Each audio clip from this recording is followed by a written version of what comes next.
Hello, everyone, and welcome back to Rival Recon here on Anfield Index Pro. I'm Harry Sethi. The table-topping Reds were denied one final win at Goodison Park on Wednesday evening, courtesy largely of a dreadful refereeing performance from Michael Oliver that enabled Everton's game plan of fouling and diving to turn the match into a scrappy affair. In the fiery conclusion of the game, Curtis Jones and Arne Slot were both sent off as Oliver continued to struggle to exhibit any sort of control over the match whatsoever. Nevertheless, Liverpool extended their lead at the top of the table to 7 points, and this weekend have a chance to bounce back and channel that frustration from the Merseyside derby into 3 points against Wolves at Anfield. And joining me on the pod to chat through Wolves' season to date, the sacking of Gary O'Neill, the impact of Vítor Pereira, and form of Matheus Cunha, I'm happy to welcome back Dave Azzopardi of the Talking Wolves podcast. Welcome back, Dave. Good to speak with you again. Thank you. Yeah, no, thanks for having me again, man. I was thinking back to when we last had a chat. Actually, it was so obviously like last September. Then we spoke ahead of the sort of the reverse fixture of this game, and I remember at the time some of the themes that we talked about, and I think one of them was you sort of just vocalizing how long would the club actually give Gary O'Neill, and sort of what your judgment was on sort of how it was trending and whether he could actually realistically turn things around. And now we speak in February.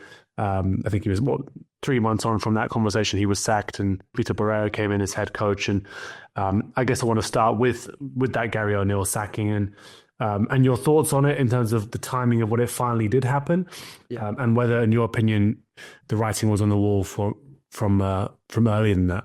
Yeah, no, definitely. I think the key word used there was finally, because I think a lot of Wolves fans expected it to come a lot sooner. I obviously I can't remember the exact conversation that we had, but I think there were certain question marks over Gary O'Neill's sort of leadership of this club and what direction he was taking us in. Look, we can't deny he had a fantastic first campaign with us, although it slowed down massively towards the end, and unfortunately sort of the hangover of that carried on into the new season. And there were just certain games that were just really, really poor. I think the Liverpool game, if I remember correctly, especially in the first half, we actually played quite well. No, I thought that was actually actually a really good Wolves performance. I remember at the end, I forget exactly. I think it potentially was the club captain who was in tears actually at the end, given just how much Wolves had exerted on the day, to be honest. So no, I thought it was a very good performance. Yeah, so we played quite well in that, but it just got to a point in the end where just every game we went into it like really negatively, and we just didn't know what to expect. And there were certain games that we had a really tough run in, which I think was pretty well documented, and then it got to the spell where, right, this is the bunch of games that we have to be winning in, and we were continuing to drop points. And then really we had a few games which a lot of people classed as the El Sacicos. We had games against Everton where Dyche was under a lot of pressure, and they hadn't scored in 5 games, and they beat us 4-0 at Goodison. It was just an awful, awful performance. So I was there as well. It was horrible, and I felt like he had to go after that. He kept his job, and then we played Ipswich. I think between that there was West Ham again when Lopetegui was under a lot of pressure, and they beat us, and he still kept his job. And then when we played Ipswich and we lost, there was obviously that was a huge dent in at the time our hopes for survival. But then it sort of all spilled over. We saw Cunha in the end he got banned for it, but he had a bit of a scrap with the Ipswich security staff. Nori got sent off after the game, and then in the post-match press conference, Gary O'Neill basically threw his players under the bus. So I think after then the writing was on the wall, but it could have been done so much earlier. And I think really that it's not really well reported, but the reason for the sacking taking so long was because of the club at the time not wanting to put any money towards playing the playing squad or anything like that. They've really been tight-fisted with their money at the moment. So any new, they spoke to some pretty high-profile people to take over after Gary O'Neill, and no surprise, they all said no because, they knew they wouldn't get the backing in January. However, saying that, Vítor Pereira came in and they have backed him. They spent, I think we were the second highest spenders in January. So quite interesting that. But yeah, Gary O'Neill sacking was bound to happen. And he held on to that job a lot longer than he probably should have, to be honest. In terms of the backing, I remember that was one of the things that we discussed at the time because we were trying to sort of talk about how much blame do you apportion to the manager? Obviously, at the end of the day, the manager is the one who bears the brunt of the responsibility and is the one where you could see the decision to sack him. It's made, right? You can't sack all the players. You can always sign new players. I mean, the decision that is within the control is usually that the manager goes if results don't improve. But I do remember you mentioning that there were some very real squad issues and questions around sort of the level of investment that there was there at the club. Were you surprised then to actually see Vítor Pereira backed in the way in which he was? It sounded like you were there from what you mentioned.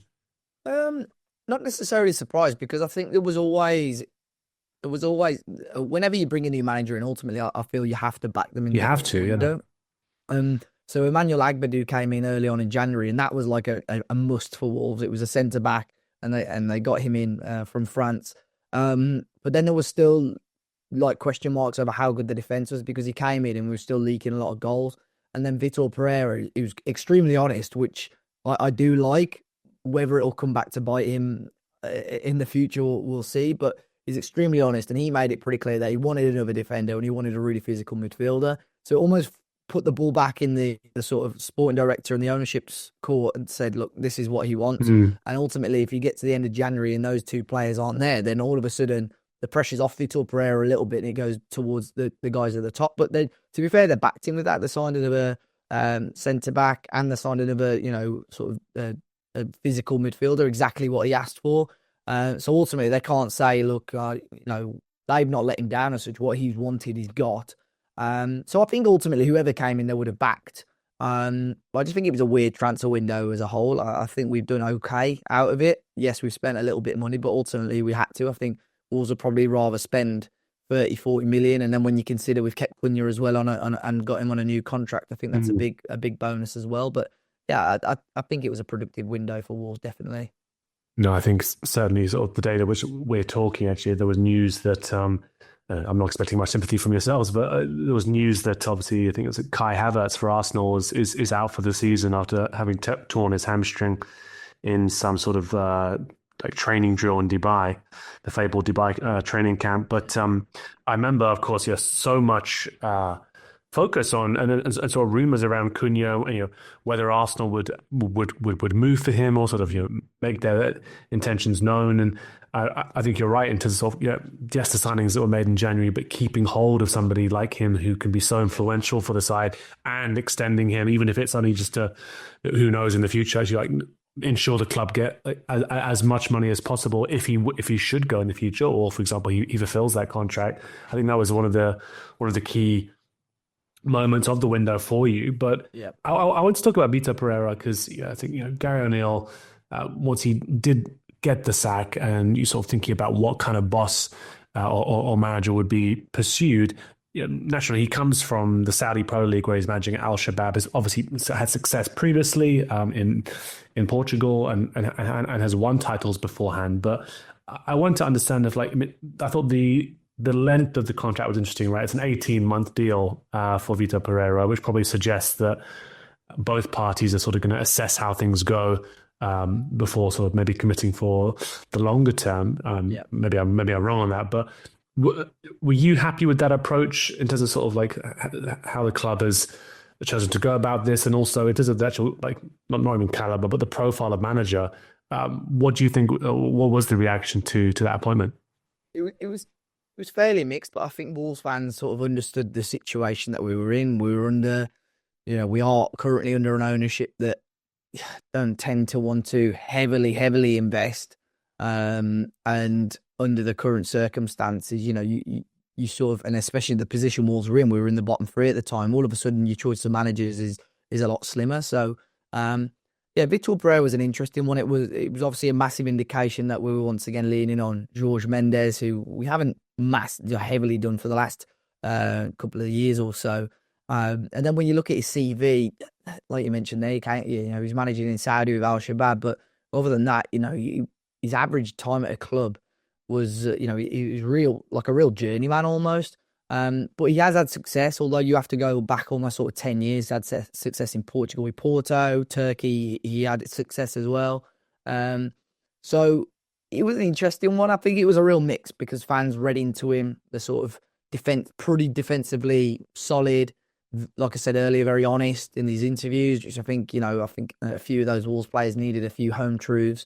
And he's brought his own backroom staffing, heavily experienced, which I think Wolves needed in this time of trouble, really. So, and I think the 18-month contract is sensible for both parties. One, Vítor Pereira, like you say, you look at his CV and he likes to jump around the place and so on. So for him, he's probably happy with that. But also for Wolves, if they were to get relegated, in terms of compensation, and maybe there might be a break clause in the summer, I don't know, for him to walk, or a certain amount of compensation pre-agreed, I don't know. But I think Wolves will be very cautious in regards to contract renewals anyway.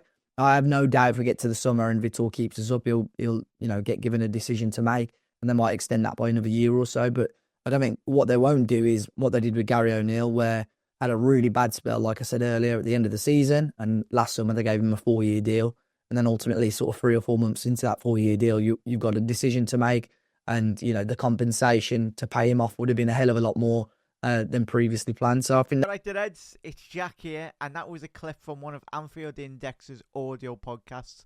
If you have enjoyed the video, make sure you do like, share and subscribe to keep up to date on all things LFC. We record around 100 audio podcasts every month, with our shows featuring match-going fans, top journalists, professional analysts and even Liverpool legends along the way, with the Great Dane himself, Jan Molby, joining us every single week. If you want to listen to all our podcasts for free, head over to anfieldindex.com/podcasts. Our audio shows are available wherever you get your podcasts. Just search Anfield Index. Or if you prefer to listen to all our podcasts in full and without any ads, why not head over to AI Pro today to check it out now at AnfieldIndexPro.com. If you want to get involved in the great growing community of Liverpool fans, check out the Anfield Index Discord. The link is in the description. Do get involved with that, from Reds around every corner of the globe. For now, Reds, hope you enjoyed this video.